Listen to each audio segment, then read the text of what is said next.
जय माता रानी दोस्तों। माता रानी की कृपा सदैव आप और आपके परिवार पर बनी रहे। आज शारदीय नवरात्रि का दूसरा दिन है और नवरात्रि के दूसरे दिन आप सुनेंगे दुर्गा सप्तशती का दूसरा अध्याय। जब हम पाठ करते हैं तो कवच और अर्गला और कीलक या आवश्यक है, हमें इसे जरूर ही पढ़ना चाहिए। आरती और क्षमा प्रार्थना करनी चाहिए। ऋषि कहते हैं पूर्व काल में देवताओं और असुरों में पूरे 100 वर्षों तक घोर संग्राम हुआ था। उसमें असुरों का स्वामी महिषासुर था और देवताओं का नायक इंद्र थे। उस युद्ध में देवताओं की सेना महाबली असुरों से परास्त हो गई और संपूर्ण देवताओं को जीतकर महिषासुर इंद्र बन बैठा। तब पराजित देवता प्रजापति ब्रह्मा जी को आगे करके उस स्थान पर गए जहां भगवान शंकर और विष्णु विराजमान थे। देवताओं ने महिषासुर के पराक्रम तथा अपनी पराजय का यथावत वृत्तांत उन दोनों देवेश्वर से विस्तार पूर्वक कह सुनाया। वे बोले, हे भगवान महिषासुर सूर्य, इंद्र, अग्नि, वायु, चंद्रमा, यम, वरुण तथा अन्य देवताओं के भी अधिकार छीनकर स्वयं ही सबका अधिष्ठाता बन बैठा है। उस दुरात्मा महिषासुर ने समस्त देवताओं को स्वर्ग से निकाल दिया।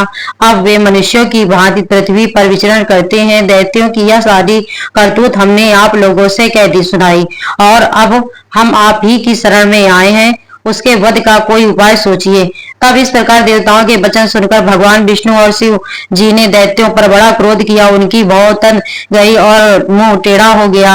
अत्यंत क्रोध में भरे हुए चक्रपाणी श्री विष्णु जी के मुख से एक महान तेज प्रकट हुआ। इस प्रकार ब्रह्मा, शंकर तथा इंद्र आदि अन्य देवताओं के शरीर से भी बड़ा भारी तेज निकला और वह सब मिलकर एक हो गया।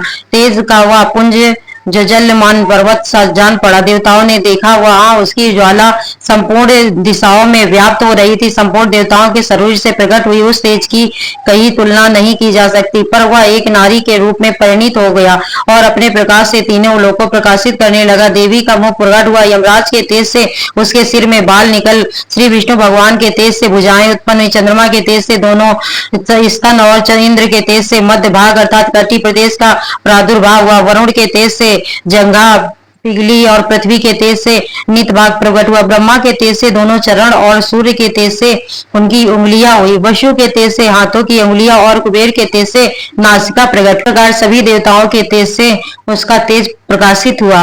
तेज से भी उस कल्याणमयी देवी का आविर्भाव हुआ। तदंतर समस्त देवताओं के तेज पुंज से प्रकट हुई देवी को देखकर महिषासुर के सताए हुए देवता बहुत प्रसन्न हुए। पिनाक भगवान शंकर ने अपने शूल से एक शूल निकालकर उन्हें दिया। फिर भगवान विष्णु ने भी चक्र से चक्र उत्पन्न किया, अर्पित किया। वरुण ने भी शंख भेंट किया, अग्नि ने उन्हें शक्ति दी और वायु ने धनुष दिया, बाण दिया। इस प्रकार सभी देवताओं ने माता को शस्त्र दिए। अपने वज्र से इंद्र ने भी दिया। इस प्रकार सभी देवताओं ने उन्हें आभूषण और अस्त्र दिए। तत्पश्चात उन्होंने बारंबार अट्टहास पूर्वक उच्च स्वर से गर्जना की। नाद से संपूर्ण आकाश गूंज उठा। देवी का वह अत्यंत उच्च स्वर से किया हुआ सिंहनाद कहीं समा न सका। आकाश उनके सामने लघु प्रतीत होने लगा।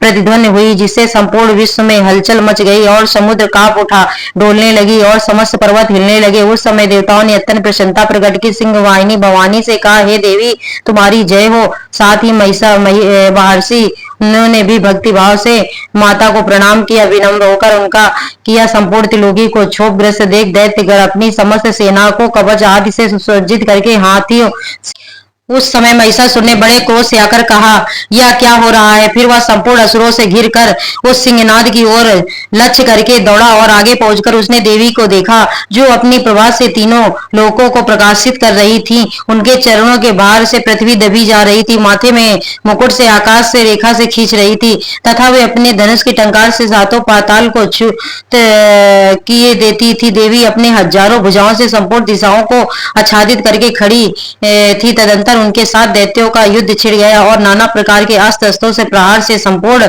दिशाएं उद्वेलित होने लगी। चक्षु नामक महान असुर महिषासुर का सेना नायक था। वह देवी के साथ युद्ध करने लगा और अन्य देवताओं की चतुरंगी सेना साथ लेकर चामर भी लड़ने लगा। 60,000 रथों के साथ आकर उदग्रेस ने लोहा लिया।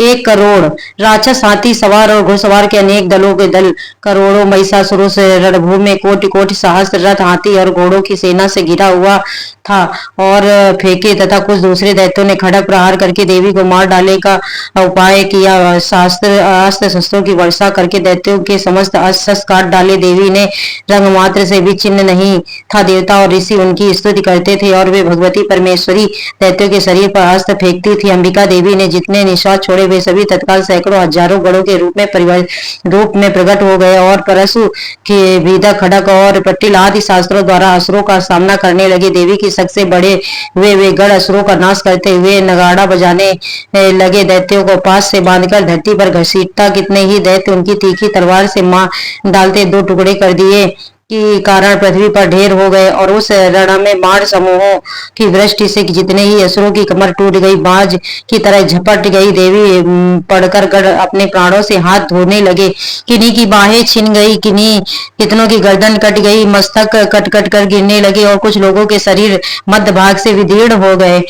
कितने ही महादैत्य जांग काट जाने से पृथ्वी पर गिर पड़े। कितनों को ही देवी ने एक बाह, एक पैर और एक नेत्र वाले करके तो हुआ कि थोड़ी ही देर में वहां खून की नदियां बहने लगी, क्षण भर में नष्ट कर दिया। ठीक उसी तरह जैसे तृण और काट के भारी ढेर को आग कुछ ही क्षणों में भस्म कर देती और वह सिंह की भी गर्दन के बालों को हिला हिलाकर जोर जोर से गर्जना करता हुआ दैत्यों के शरीरों से मानो उसके प्राण चुन लेता था। वह देवी के गणों ने भी उन महादैत्यों के साथ ऐसा युद्ध किया जिससे आकाश में खड़े हुए देवतागण उन पर बहुत संतुष्ट और फूल बरसाने लगे। इस प्रकार श्री मार्कंडेय पुराण में सवर्ण मनवंतर की कथा के अंतर्गत देवी महात्म में महिषासुर सेना का वध नामक दूसरा अध्याय समाप्त होता है।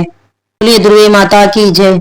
दोस्तों, मेरा ये वीडियो आपको अच्छा लगा हो तो लाइक और सब्सक्राइब अवश्य करें जिससे मुझे आपका प्यार प्राप्त हो।